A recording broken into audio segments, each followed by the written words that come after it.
5 seconds to go.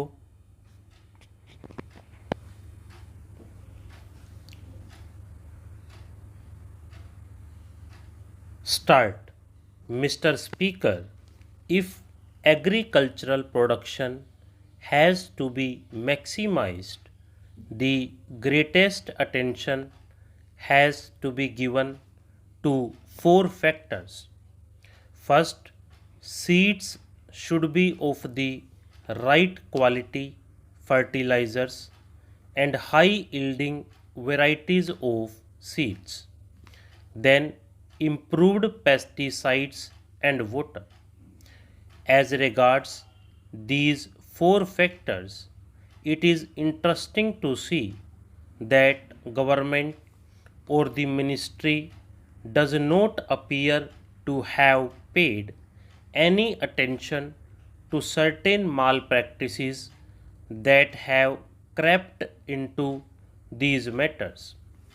Take, for instance, seeds.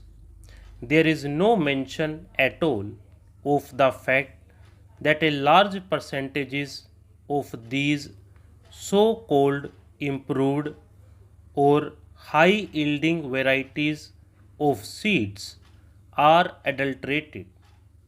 What steps has government taken in this regard?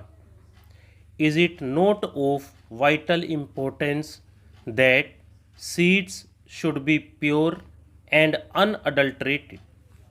Their effect on production is very great. Therefore, from this point alone, all possible steps should be taken to prevent adulteration.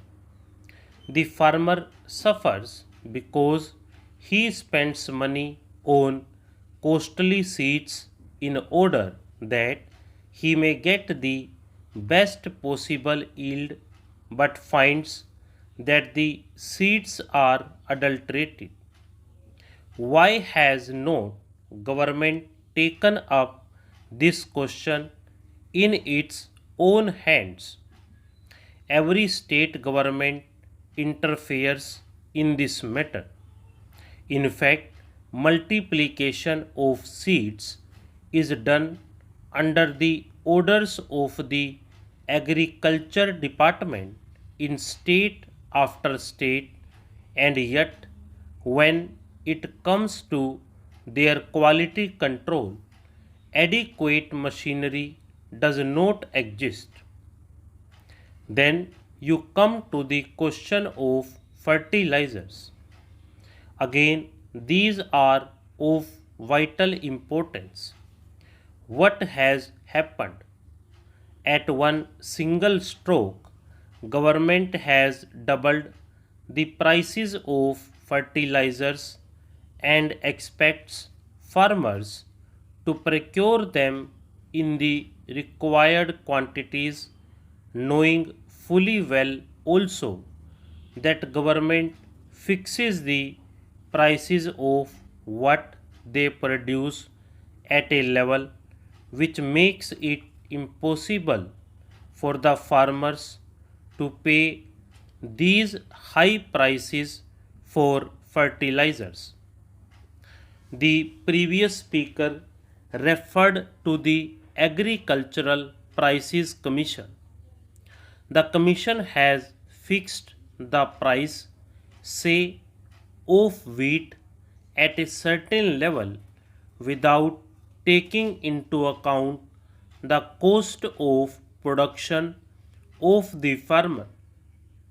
Yesterday, a member of the advisory committee to the Agricultural Prices Commission stated that he has sent his resignation because what use it was to remain in the committee if no importance was ever attached to the advice tendered on such a basic matter as cost of production. If cost of production is not taken into account, I would like to state here that it is difficult to see on what basis the Agricultural Prices Commission fixed the prices. Several agricultural universities have carried out surveys, and the results of these surveys are available. Punjab University carried out a survey, and other research students have also and have pointed out what the cost of production would be.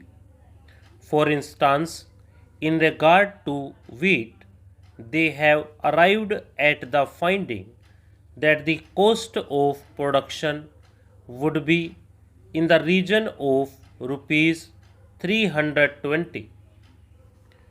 Yet the procurement price is fixed at rupees 305. What is the justification for this in the face of the fact that the price of fertilizer, an important input, has been doubled?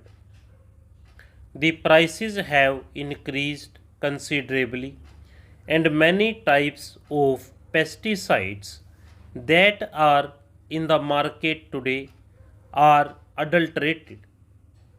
What steps have the government taken to ensure that the pesticides that in the market for sale to the farmers are of the right quality and are not adulterated ones?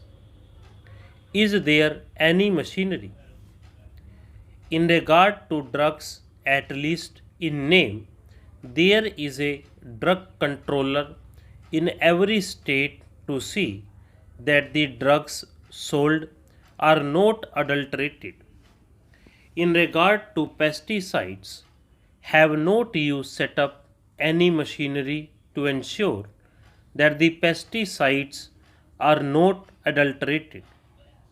Last but not the least important factor for maximization of agricultural production is water. They say they have programs for increasing irrigation facilities. During the fourth plan, they wanted to bring in a considerable additional area under irrigation so that they could have assured water supply. They have similar programs in the fifth plan. Why is it that a number of these projects are not completed within the time schedule that is laid down?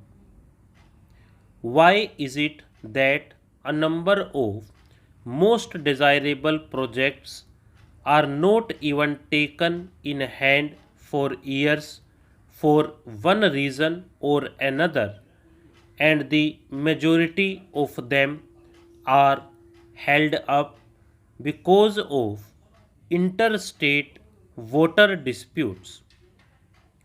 What steps have been taken by the government to resolve those disputes? They say that they have no powers. What is the good of their saying so when the ruling party is today in a position to pass any legislation that it desires, even to amend the constitution as often as it likes, and yet does not take steps to settle these issues, which would result in self sufficiency in food grains and also in respect of many vital cash crops needed for important industries?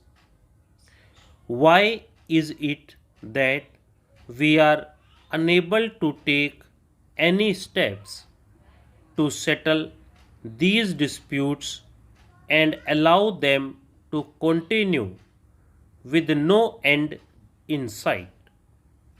A little while ago, I think a statement was placed on the table of the House saying that there were 157 projects outstanding in the scheme. Stop.